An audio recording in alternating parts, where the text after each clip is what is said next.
Bismillahirrahmanirrahim. Assalamualaikum warahmatullahi wabarakatuh. Selamat pagi anak-anak. Kita berjumpa kembali pada semester genap tahun 2022, di mana kita akan membahas materi yang baru, perubahan masyarakat Indonesia pada masa penjajahan dan tumbuhnya semangat kebangsaan.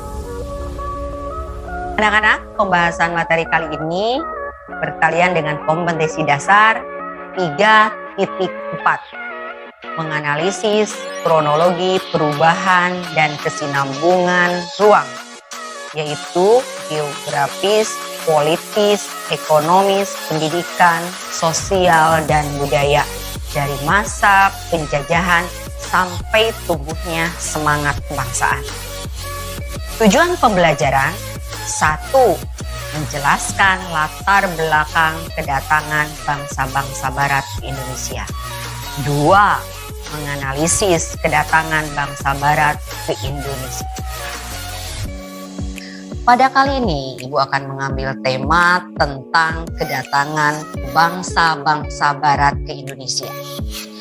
Kedatangan bangsa Barat ke Indonesia ini merupakan kelanjutan terjadinya dari penjelajahan samudra, di mana penjelajahan samudra terjadi pada abad ke-16, dan ini memberikan dorongan untuk bangsa-bangsa Barat melakukan penjelajahan ke dunia timur. Salah satu tujuannya yaitu mencari rempah-rempah, dan pusatnya ada di Indonesia. Dan ternyata ketika mereka sampai di Indonesia, ternyata Indonesia mempunyai keunggulan-keunggulan yang jarang dimiliki oleh negara yang lain. Yang pertama, mulai dari keunggulan lokasi, berperan penting terhadap kegiatan ekonomi, transportasi, dan komunikasi masyarakat Indonesia. Berbagai keunggulan yang dimiliki oleh bangsa Indonesia juga menjadi salah satu pendorong bangsa-bangsa asing untuk datang ke Indonesia. Bukan hanya bangsa-bangsa Asia, tetapi bangsa-bangsa Eropa yang letak ribuan kilometer dari Indonesia tertarik untuk datang ke Indonesia. Kedatangan bangsa-bangsa asing ke Indonesia sempat merugikan bangsa Indonesia. Keinginan mereka untuk menguasai Indonesia pada masa kolonialisme dan imperialisme melahirkan dampak-dampak yang negatif bagi bangsa Indonesia itu sendiri. Uraian Ibu berikut ini akan membahas mengenai dampak kedatangan bangsa-bangsa asing ke Indonesia terhadap kolonialisme dan imperialisme di Indonesia. Pada materi kalian kelas 7 telah mempelajari perkembangan masyarakat Indonesia mulai zaman praaksara, pengaruh Hindu-Buddha, dan pengaruh Islam. Sebelum kedatangan bangsa Eropa, wilayah Indonesia telah berkembang maju sebagai pusat ekonomi, sosial, politik bagi bangsa-bangsa di Asia.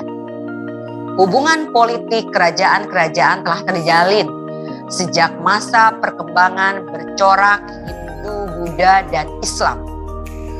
Hubungan sosial tersebut tercatat duta-duta asing di Indonesia untuk urusan agama, untuk urusan politik, dan juga untuk urusan teknologi serta pengetahuan.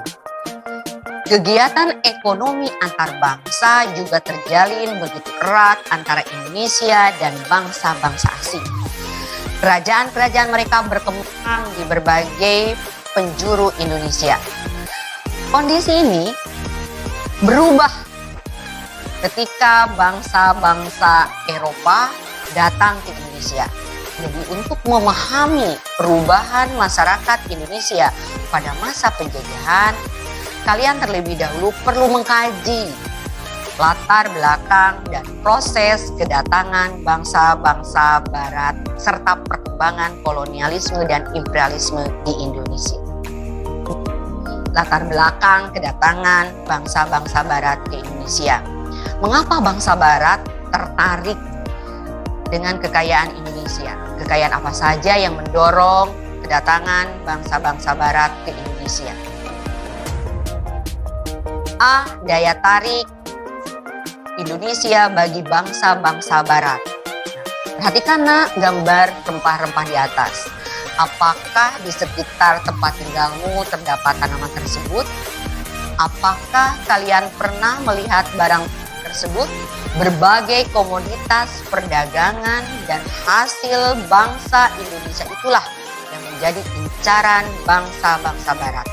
Berbagai hasil bumi Indonesia tidak hanya menjadi konsumsi bangsa Asia, tetapi juga menjadi salah satu incaran bangsa Barat. Mengapa bangsa-bangsa Barat sangat membutuhkan rempah-rempah? Indonesia dan bangsa-bangsa Eropa memiliki perbedaan alam. Lokasi mempengaruhi perbedaan iklim dan kondisi tanah di Indonesia dan di Eropa. Hal ini mengakibatkan hasil bumi yang diperoleh pun berbeda. Bangsa Indonesia senantiasa harus bersyukur karena dianugerahi Tuhan Yang Maha Esa di daerah tropis yang sangat subur. Keberadaan musim hujan dan kemarau di Indonesia memungkinkan berbagai tanaman mudah tumbuh, berkembang di Indonesia. Tanaman kebutuhan sehari-hari dapat ditanam di setiap waktu. Hal ini berbeda dengan bangsa-bangsa Eropa yang memiliki 4 musim, yakni musim panas, musim dingin, musim semi, dan musim gugur. Berdasarkan kenyataan di atas, kalian dapat menyimpulkan bahwa bangsa-bangsa Barat membutuhkan rempah-rempah karena mereka sangat membutuhkan, sementara persediaan di Eropa itu sangat terbatas. Rempah-rempah bagi bangsa Eropa dapat digunakan untuk mengawetkan makanan, bumbu, dan obat-obatan. Negara-negara tropis seperti Indonesia kaya akan rempah-rempah, sehingga bangsa-bangsa Barat berusaha memperoleh. Nah, sekarang kita akan membahas yang kedua, yaitu motivasi 3G. Goal, Gospel, dan Glory. Goal, Gospel, dan Glory merupakan motivasi bangsa-bangsa Barat melakukan penjelajahan samudra, terkenal dengan sebutan 3G. Memang semboyan tersebut berawalan dari huruf G, yakni Goal, Glory, Gospel. Apa yang dimaksud dengan Goal, Glory, dan Gospel?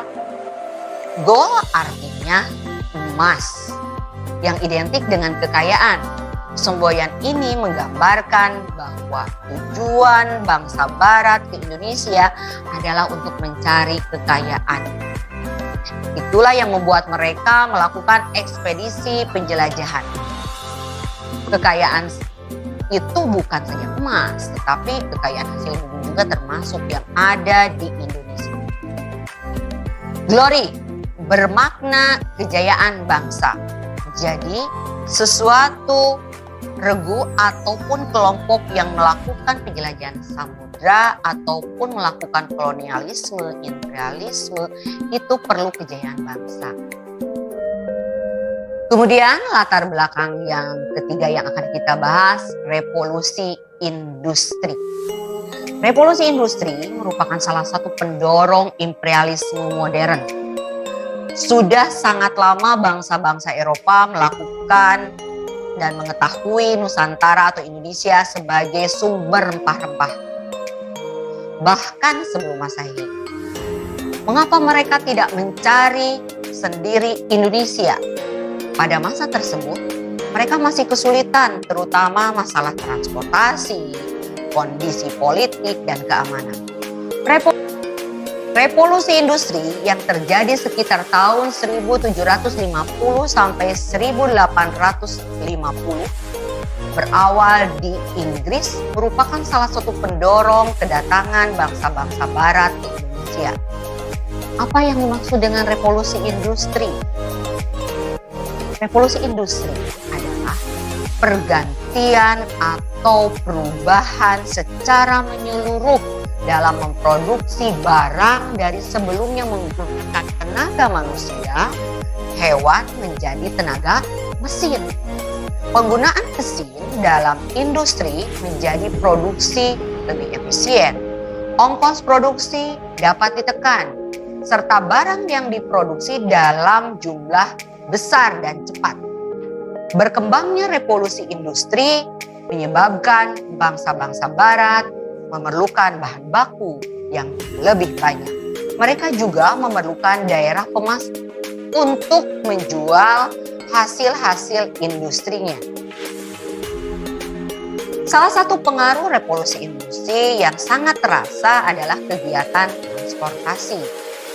Penemuan mesin uap yang dapat dijadikan mesin penggerak perahu merupakan teknologi baru pada masa tersebut.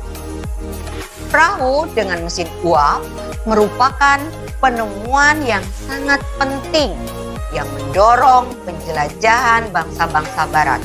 Penggunaan mesin uap dapat memperpendek waktu perjalanan, sehingga penemuan mesin uap pada masa revolusi industri didukung dengan berbagai penemuan yang lain seperti kompas atau alat penunjuk arah, mesin pintal, dan sebagainya. Penemuan-penemuan tersebut memicu bangsa-bangsa barat untuk melakukan berbagai petualangan. Nah, sekarang kita sampai kepada tema pokok, kedatangan bangsa-bangsa barat ke Indonesia. Bagaimana proses kedatangan bangsa-bangsa barat ke Indonesia? Kegiatan apa saja yang mereka lakukan dalam perjalanan tersebut? Nah, yang Ibu tampilkan di dalam peta, perhatikan peta rute kedatangan bangsa-bangsa Belanda ke Indonesia. Belanda adalah negara yang paling lama menjajah Indonesia. Selain Belanda, bangsa-bangsa barat yang datang ke Indonesia pada masa itu adalah Portugis, Spanyol, dan Inggris. Untuk mengetahui bagaimana perjalanan bangsa-bangsa barat datang ke Indonesia, maka kita lanjutkan yang akan Ibu bahas kali ini. Yang pertama, A. Kedatangan bangsa-bangsa Portugis di Maluku. Perjalanan bangsa Portugis mencari sumber rempah-rempah diawali dari kota Lisabon, Portugis. Pada tahun 1486 oleh Bartolomeu Dias melakukan pelayaran pertama di pantai barat Afrika. Ia bermaksud melakukan pelayaran ke India dikarenakan rempah-rempah itu selalu dibawa oleh para pedagang India. Dan awalnya bangsa-bangsa Eropa mengira rempah-rempah itu berasal dari India. Namun dalam perjalanan Bartolomeu Dias itu mengalami kegagalan. Portugis mencapai Malaka pada tahun 1511 di bawah pimpinan Alfonso de Albuquerque. Ia berhasil menguasai Malaka dan Myanmar. Selanjutnya Portugis menjalin hubungan dagang dengan Maluku. Tahun 1512 bangsa Portugis telah berhasil sampai di Maluku bawah pimpinan Antonio de Ebru dan Francisco Serrao. B. Ekspedisi bangsa Inggris. Persekutuan dagang milik Inggris diberi nama EIC, East Indian Company. Di dalamnya bergabung para pengusaha Inggris. Walaupun Inggris tiba di Kepulauan Nusantara, pengaruhnya tidak terlalu banyak seperti halnya Belanda. Hal ini disebabkan EIC, Persekutuan Dagang milik Inggris, terdesak oleh Belanda, sehingga Inggris menyingkir ke India atau ke Asia bagian selatan dan Asia bagian timur. C. Kedatangan bangsa-bangsa Belanda di Jayakarta atau Jakarta. Jayakarta merupakan pelabuhan penting di Pulau Jawa yang kemudian menjadi markas POC, perusahaan dagang milik Belanda. Bagaimana proses kedatangan Belanda di Indonesia? Seorang pelaut Belanda, Cornelis Houtman, memimpin ekspedisi ke Indonesia. pada tahun 1595, armada Cornelis de Houtman mengarungi ujung selatan benua Afrika. Selanjutnya terus menuju ke arah timur, melewati Samudra Hindia, dan pada tahun 1596 armada Cornelis de Houtman tiba di pelabuhan Banten melalui Selat Sunda. Kedatangan Houtman di Indonesia kemudian disusul oleh ekspedisi-ekspedisi yang lainnya. Dengan banyaknya pedagang Belanda di Indonesia, maka muncul persaingan di antara mereka sendiri, yaitu di antara para pedagang Belanda yang satu dengan Belanda yang lain.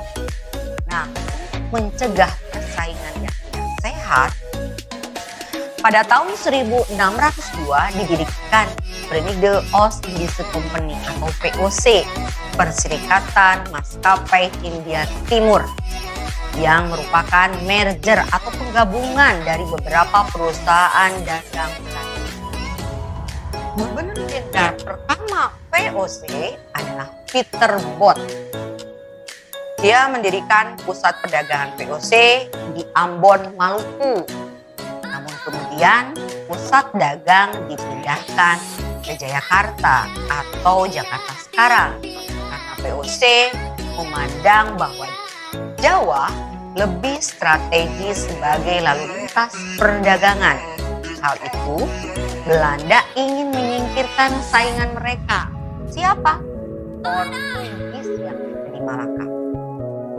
Pangeran Jayawikarta atau penguasa bagian wilayah Banten berizin kepada VOC kan kantor dagang di Jakarta. Selain memberikan izin kepada VOC, Pangeran Jayawikarta juga memberikan izin pendirian kantor dagang kepada EIC atau Persekutuan Dagang milik Inggris. Kebijakan ini membuat Belanda merasa tidak menyukai Pangeran Jayakarta. Gubernur Jenderal VOC dan pun membujuk penguasa kerajaan Banten untuk memecat Pangeran Jayawikarta sekaligus memohon izin kantor dagang Inggris atau EIC dicabut. Pada tanggal 31 Mei 1619, keinginan VOC dikabulkan oleh Raja Banten. Momentum inilah yang kemudian menjadi mata rantai kekuasaan VOC dan Belanda pada masa berikutnya.